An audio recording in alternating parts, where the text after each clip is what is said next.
Hello and welcome to Mindgrow Radio. I'm your host, Stephanie Kathan, and today we're talking mindset, mentors, and money with interactive and educational game designer Claire Randall. Claire is joining us from her office at Spy Squad headquarters in Cornwall, England, for a meaningful conversation about the fear she faced when it came to launching her business and the mindset she needed to create to get through it. Claire will also be sharing some tips from her own personal growth toolbox with our listeners, so be sure to stay tuned for that. Today's broadcast is brought to you by our friends over at Vibration Station Energy Enhancing Coloring Book for Grown-Ups. So after the show, head on over to facebook.com/color-away-stress to grab your copy and activate your inner artist.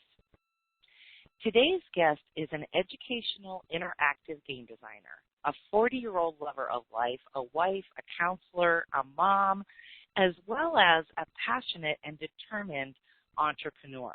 And her story is so amazing. Claire started this whole thing when her son was seriously bullied at school. He lost his interest in learning, and Claire realized that she needed to come up with a fun way to get her son interested in life and learning again. Now Claire's mission is teaching kids life skills like emotional intelligence, critical thinking, and problem-solving skills, along with self-care, care of our environment, and our history, and she does that through her interactive and educational game design. Each month, the members of Spy Squad headquarters receive a spy gadget, plus mystery items like puzzle boxes and concealed compartments and clues and codes and case files, all sorts of really fun stuff. And it really helps them to become more interactive and be creative. And when I heard this story, I knew that I definitely wanted to bring her to our listeners. So please, with no further ado, please help me welcome Claire Randall. Claire, welcome. Hello. Thank you for having me. It's so wonderful what you're doing. I absolutely love it. And can you tell the listeners a little bit about your journey in this whole thing, how the creative juices started flowing, and what you were thinking when the idea came to start this amazing creative business? Yes. Well, like you said, my son had some issues, so I was homeschooling him, and I just set up a spy school, and I hid his all the educational things that he needed to cover. I hid in missions and offered it to other home ed families, and I had over 40 take part in 7 different countries around the world. And when Max was ready to go back to school, I was considering going back to working as a counsellor. But people that had taken part in the homeschool version of Spy Squad, some kept offering to pay me, others, the feedback was really positive, and it got me thinking that maybe there is a small business here that will, enable me to use my knowledge and experience as a counsellor to help empower children around the world, really. So I did some research. Initially, I was considering maybe an online course to go with the little blog that I'd set up. But because I'm doing it all myself, so I've taught myself everything from building the website to designing the magazine to making the videos. I was struggling with finding a platform that worked. And I was also very mindful that kids get enough time on technology, and that actual proper play is really important, not just for their learning, but, just because it's time off tech. And I stumbled across the subscription model. So it's like Gravebox and Birchbox and Barkbox, if listeners have heard of those. So the children get a box each month with my random gadgets and goodies, and so it was a big eureka moment. I think being able to do the role play and the fun gadgets and just bringing it all to life, so it wasn't just the skills that I was teaching anymore. It meant that I was able to create a whole world, and it was like I was connected to something bigger than me. Definitely, the ideas just haven't stopped, and it's evolved from it being skill-based learning to me actually now being an author of a mystery adventure story which unfolds each month as the children solve the clues. So, yeah. That is just so creative and fun and interesting. And you are also bringing a lot of skills to what you're doing because you have a big background in counseling and NLP and neuroscience. Yes. So tell us how you just brought everything together, because it's quite amazing, truthfully. All of your skills just naturally came together for when you would need them the most, which is to create something that was very close to your heart, something to help your own family. Definitely, and I couldn't have wished for something better. I was always drawn to being a therapist. I've always had a natural empathy for people, and felt and seen kind of what's below the surface. But this brings the other side of me, which is the creative and the fun, childlike qualities that I found in myself when I went and did my training, and I did 2 years in personal therapy and really grew as a person. It's like I'm able to capture every bit of me that is strong and powerful, and put it into something great for kids. And I think kids need that wow. They need something that's inspiring and fun and captivating. And I'm just really, really lucky and blessed that I've got that, I guess. Well, I love the story. I love the reasoning behind your mission that you're on in life now. But let's talk about the mindset piece, because I know from experience, and now you know, when you're doing something by yourself, when you get that inspired idea and you want to run with it, it can be very overwhelming and scary. Yes. So how did you handle that?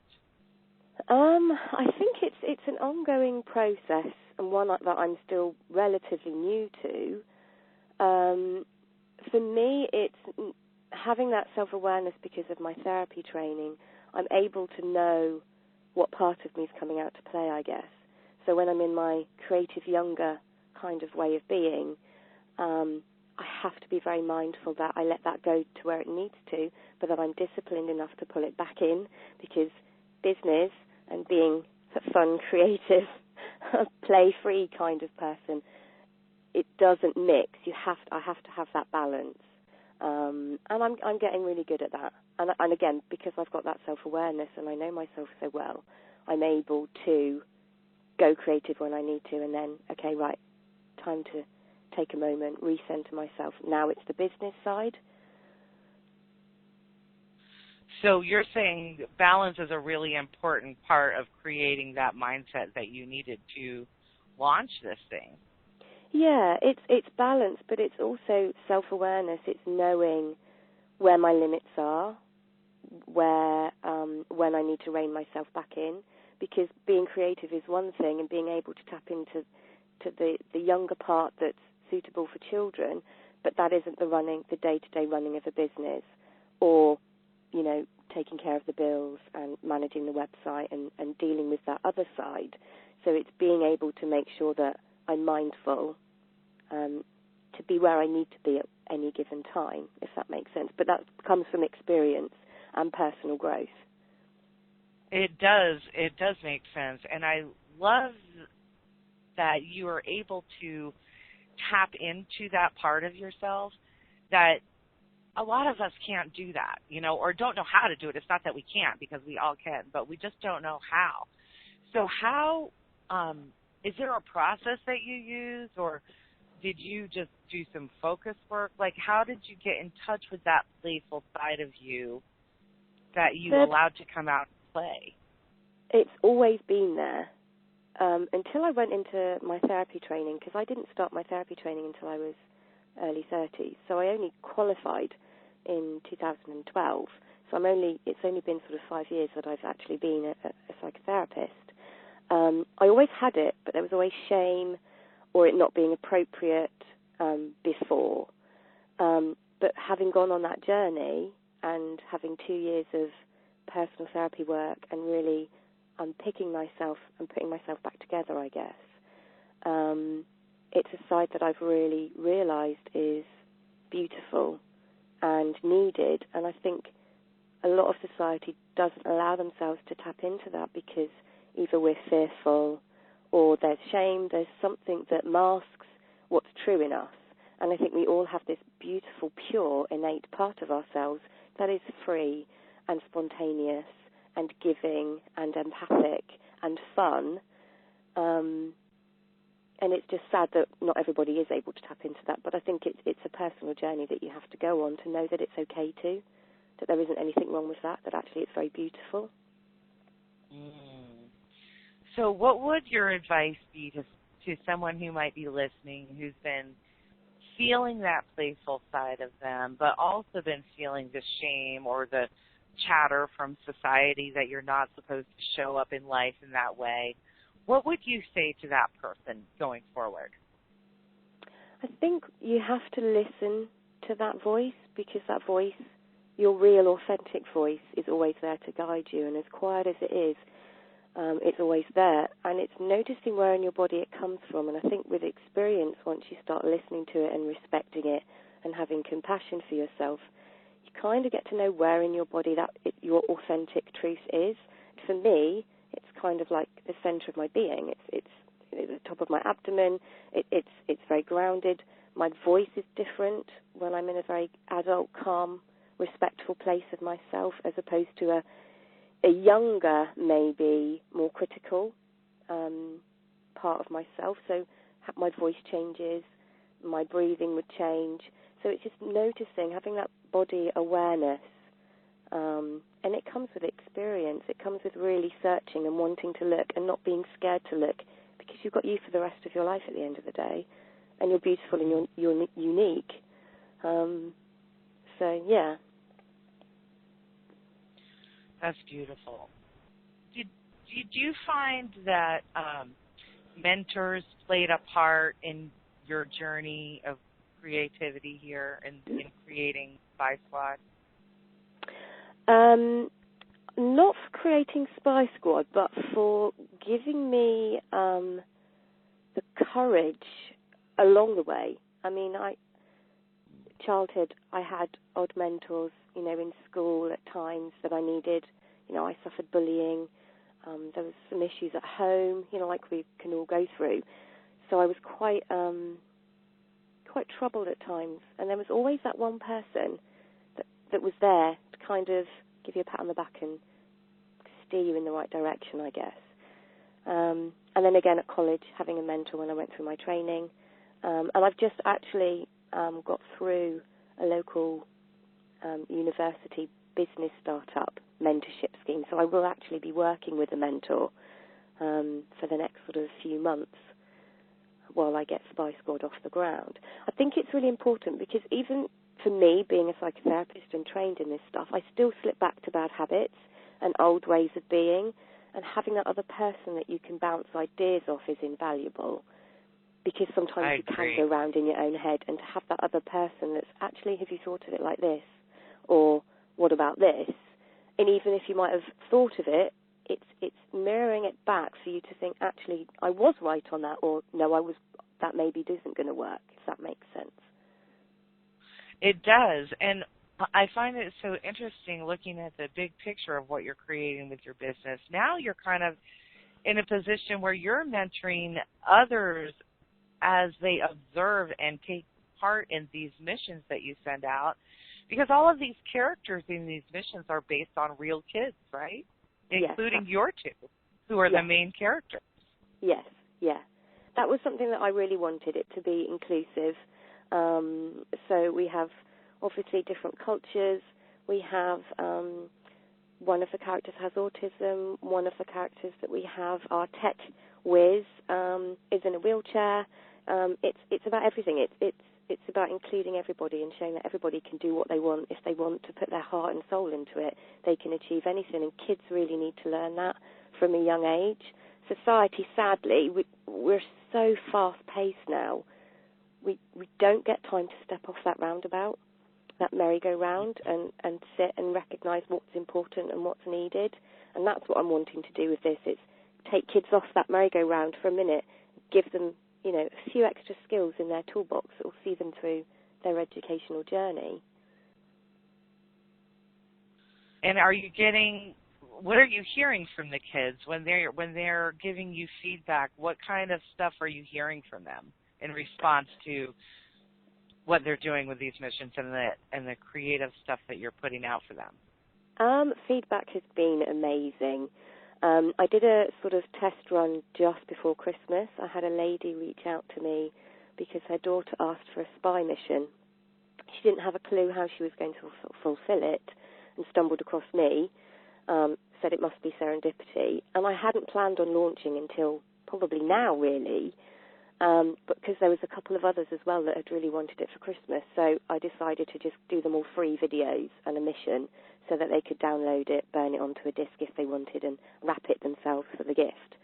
And the lady after Christmas wrote back to me with an amazing letter saying how her children were just really impressed. Well, to say they were impressed was an understatement, were her words, and her and her brother haven't stopped talking about it since. And I've got another lady, her son's hooked. He loves it.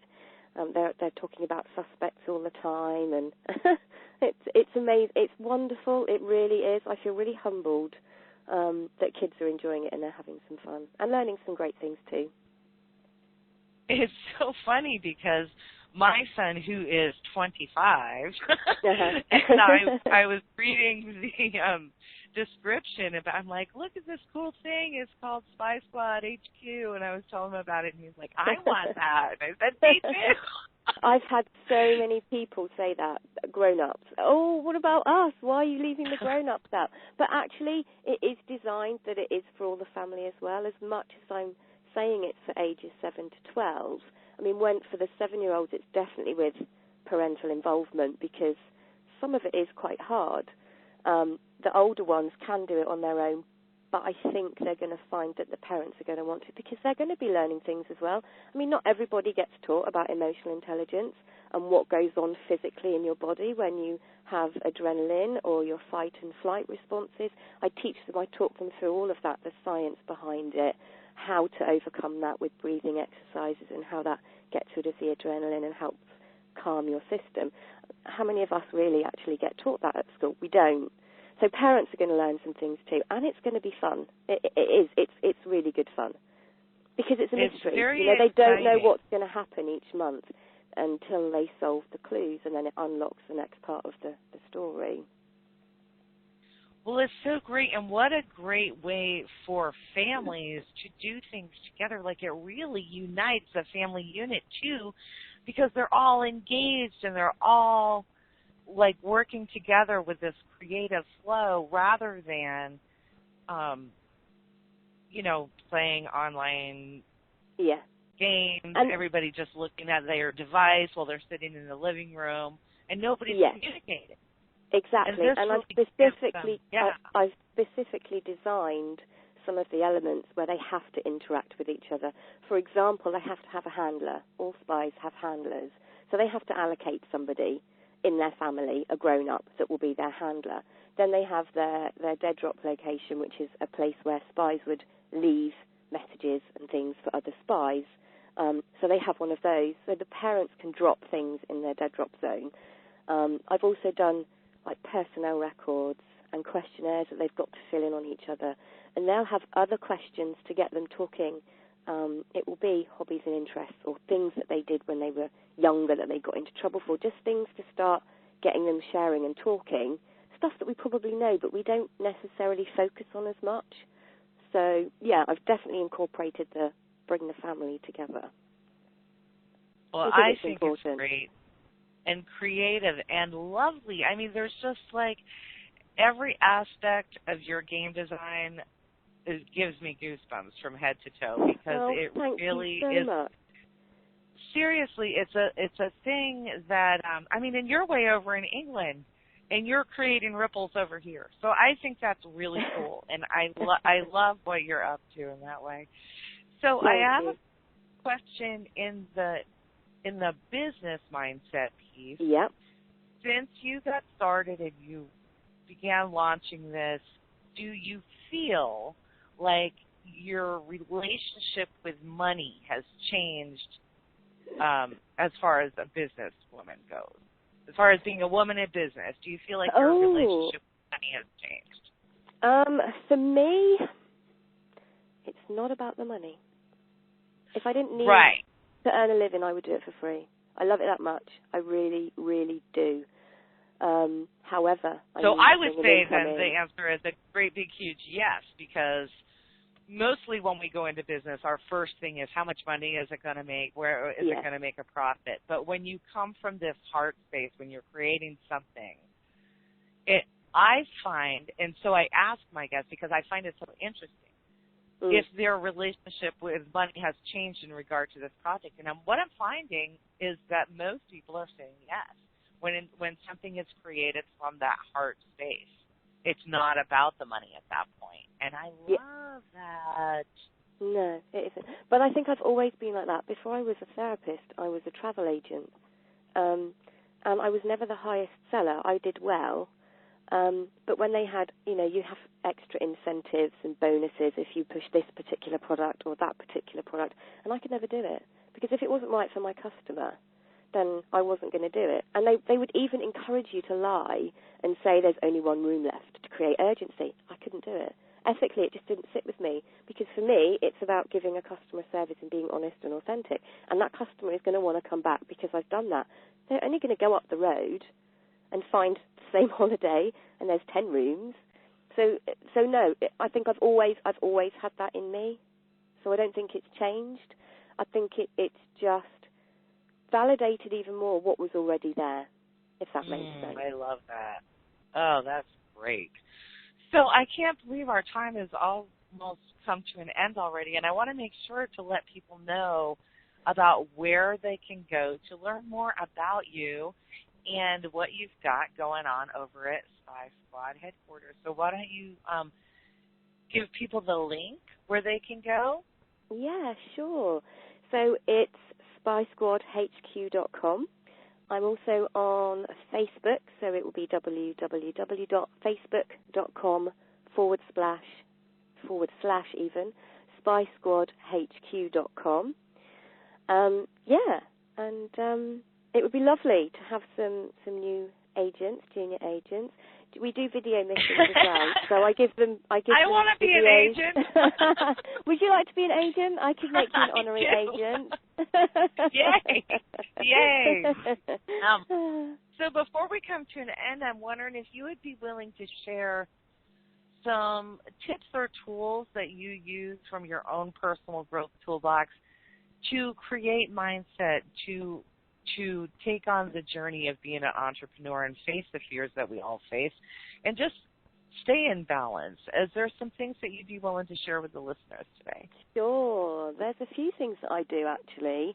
I think the main thing is personal development, and it is never finished. It is an ongoing journey, and to always tap into that and use that when you need to, whether it's reading a book or watching YouTube or listening to a radio show or a podcast. Those are my go-tos. When I'm feeling kind of fearful and that I can't do this, I go there. Music for me is another one, depending what mood I need to be in. If I need to be in a light, fun, carefree mood, sometimes I'll put on something a little bit more uplifting. If I want to be actually very reflective, I'll go, very chill out, maybe some classical. So music is a good one. Outdoors. I mean, I'm really fortunate in Cornwall. We live by the beach, so I've got beaches and woods, and although we don't get great weather over here as much as you guys do over in America, but things like that. So yeah, it's just using what's around you and then having good support, going to friends, offloading, and getting that mentor. Absolutely. Oh, thank you so much, Claire, for joining us today, but for just showing up in life the way that you have and for letting your creative genius flow. And we are all of us agents that are now members of Spy Squad are so grateful to you for listening to that younger part of you and honoring all of you and showing up exactly as who you are. We appreciate you and we love you so much. Thank you so much for inviting me on, Stephanie. It's been a wonderful experience and a first for me, so thank you. Thank you very much, too. Oh, you're welcome. I can't wait to learn more about the missions that you've got going on. So listeners, please connect with Claire. Head on over to Facebook and go to Spy Squad HQ, like the Facebook page, get to know more about what she's doing, and check out the website over at www.spysquadhq.com. I'm your host, Stephanie Kathan. You've been listening to a Mindgrow Radio episode of our interview series, Mindset, Mentors, and Money. And we've been joined by Claire Randall, who is an interactive and educational game designer. Thank you, Claire. Thank you, everybody, listeners, and we will see you on the other side. And until then, keep shining in your brilliance. Bye-bye, everyone.